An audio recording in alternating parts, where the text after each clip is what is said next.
Hey guys, it's Nikki, and today I wanted to do a book review on Maggie Stiefvater's The Scorpio Races. This book came out in 2011, so it's been around a while. So there's probably a lot of other YouTubers who probably reviewed this already, but I wanted to give my own opinions and my own thoughts because I really like this book. I gave it like 5 stars. I really enjoyed it. Maggie Stiefvater's writing is one of my favorites. Like, the way she wrote this book, the words were so rich and tangible that I could sort of like feel whatever's happening to the characters. I could feel like the sand, my skin, the hair in my face, just everything that they were feeling. It felt so real. If you're not familiar with the Scorpio Races, what it's about is it's a story about people on this island somewhere in the North Atlantic region where the ocean spews out magical horses that the islanders use to race every year in November, where they hold the Scorpio Races. What I liked about this is that you don't have to be like super into horses. Like, it's not just about horses. It has like magical realism, first of all, because of like the horse mythology coming out from the water, romance, family banter, violence, adventure, feminism, all of that encapsulated in one book that she did so well. It works so well as a standalone book. It's in my top 5 favorite books forever. Like, that's how good it is, and I really enjoyed it. If you're into that, then you might like this book. Go read it. If you haven't read it, you should. If you've read it before and you haven't listened to the audiobook, which is what I did, that's why I don't have a copy with me. I listened to the audiobook. If you haven't, you should try it because it includes Maggie Stiefvater's original music. It fits really well with the setting and the tone of the book. The narrators were awesome. I think they portrayed the characters really well. It was believable, and I really enjoyed listening to them.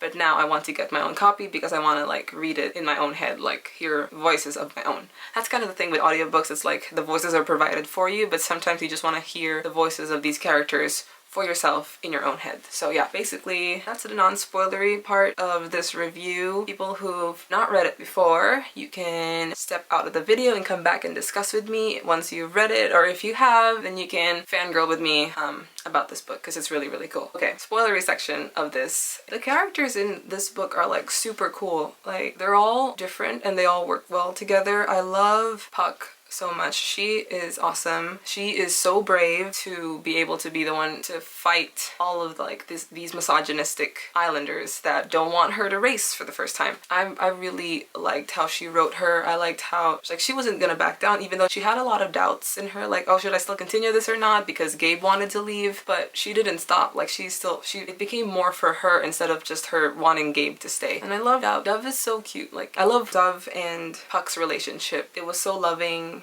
and so trusting. Now I wish I had a horse.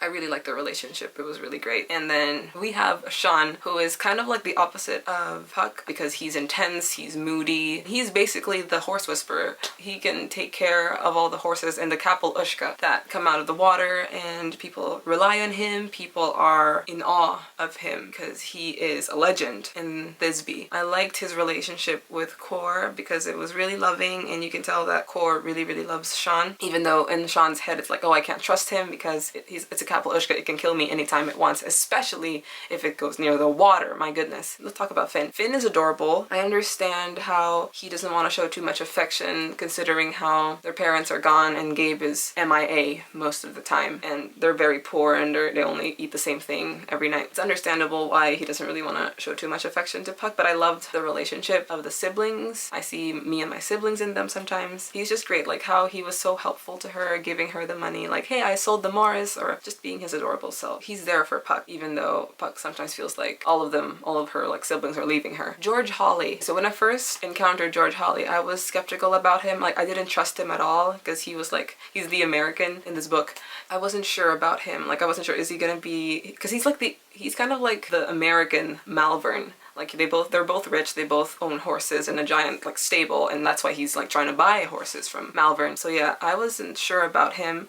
But then the fact that when he was saying how there was a scene in the book where Sean found him and he said like, oh, I had a little disagreement with Malvern, so he's probably not gonna want to see me. And then he became closer to Sean, like going with him, helping him muck out the stables, spending more time with Sean. I liked him in that sense. Like, okay, maybe he's not so bad. And then what really sealed the deal for me was when he met Puck and and Finn and bought them November cakes from Paulson's. That was really cute. I was like, okay, great. So you made Finn happy, letting him get pastries of what he's always wanted and like being nice to them and stuff. So that's why I was like, okay, I like you now. I like George Hawley. And also when he made that prediction of like, oh, Sean, you're gonna win the race, and next year I'm gonna return, buy horses from you, you'll have like lots of colts, and you'll have Puck Connolly in your bed. And I was like, okay, yep, you're the shipper in the book. That's why I really like him. Another thing about like Sean and Puck, I love their romance. It was so believable. It wasn't rushed or it didn't feel fake. I loved how, like, someone said this on Tumblr, I saw it. She said how like it was so great that Sean never glorifies Puck's beauty. Like he never mentions like, oh, she's so beautiful, I'm in love with her. It was more like he looks at her with respect and just falls in love with who she is as a person, like how brave she is, how strong she is, how great she is as a person. Like I love that moment when she gets to meet Kor for the first time and they're gonna ride together on Kor. That was such a great scene. That was really sweet. How Sean was like, I want her to love him. Out of all the things on the island that Sean loves Kor the most. So the fact that he wants this other person to love Kor, he's willing to share this animal that he loves the most to somebody else, says a lot about how he wants Puck to be part of his life because he wants to share Kor with her. So